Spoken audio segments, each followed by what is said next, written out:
why did you write it? And okay, I'll just ask a whole lot of stuff. Yeah, well, the other thing that wasn't mentioned, that Talya studied in Princeton with Danny Kahneman. And so there is a reference in the book to thinking fast and slow and all the, this sort of godfather of behavioral economics, behavioral psychology. So have we had enough books about behavioral economics? Why do we need another one, and who's this for? Yes, don't quote me to any of my behavioral economics colleagues. I think we have really covered the field of behavioral economics very, very well. And people are very well versed in it, and that's actually really great because these are wonderful tools and a way to look at how people understand the world and decide, anything from how much they should pay for coffee to what jeans they should buy, what size of house they should have, etc. And that's great, and that's covered.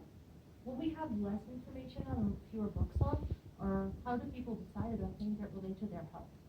And conveniently enough, dare I say, COVID landed just in the center of our life, and everyone is making a medical decision all the time. Do I mask up? Do I not? Do I vaccinate? Do I not? Which vaccination? Do I boost? Do I vaccinate my kids? Medical decisions up the wazoo. So we have a lot of information on decision making.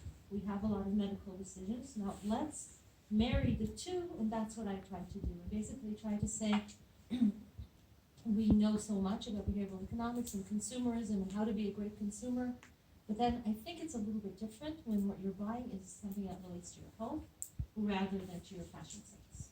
There are much worse consequences than being caught with the wrong pair of jeans. So you say, page 29, quote, patients are health consumers and they have a right to be involved in decisions surrounding their health. So is this a book to empower patients to go in and demand what they want from the doctor? Just like buying a pair of jeans. I want size 32, I want this. I think banging on the table and demanding may not be the best strategy. And I'll tell you why. Because the empowerment is not a capital E type of empowerment. It's a lowercase e type of empowerment. It's humble. Why?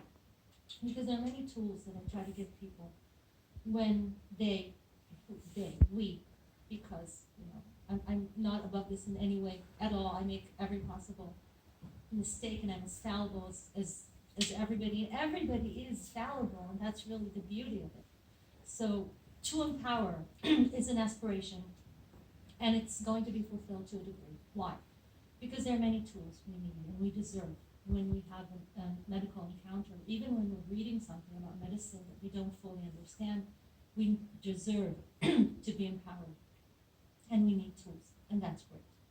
But there's a limit. There's like a cap, like a ceiling effect to how empowered you can be. You can be the most important person in the world in your field, and yet you sit in front of a physician, maybe you're scared. What's going to happen to me? Maybe you're in pain, you're not sure, you're uncomfortable. I write about the first time I came to sit in on a genetic consultation session. I was just sitting in, it was the fly on the wall, because I was a student and I was supposed to teach, I was a graduate student, I was supposed to teach master's students on genetic counseling.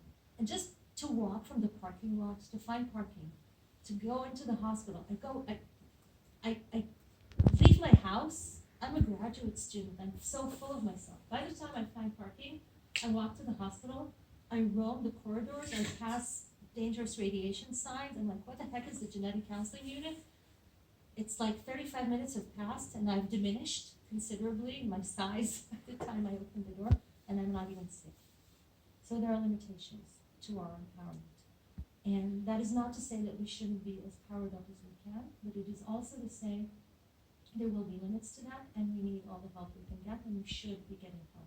It's not a type of, give me my latte right now because I know what I want. It's more like, help me perhaps figure out what I need here, because I need your help for that. I can't do this alone. Yeah, I mean, we were going to get onto this definitely. There's about this vulnerability. Which, I mean, I'm not going to ask people's history, but we all either have or will have those difficult conversations when we're talking to a doctor, and we're feeling we go for, as Talya said so well, we go from being assertive, independent, autonomous individuals to children. It's sort of I've felt in that situation that I'm infantilized essentially, and feeling very vulnerable, unable to take things in, deal with it, and exercise my normal judgment. So that, what I like about it, but you specifically point at that, that pointy end of the medical process.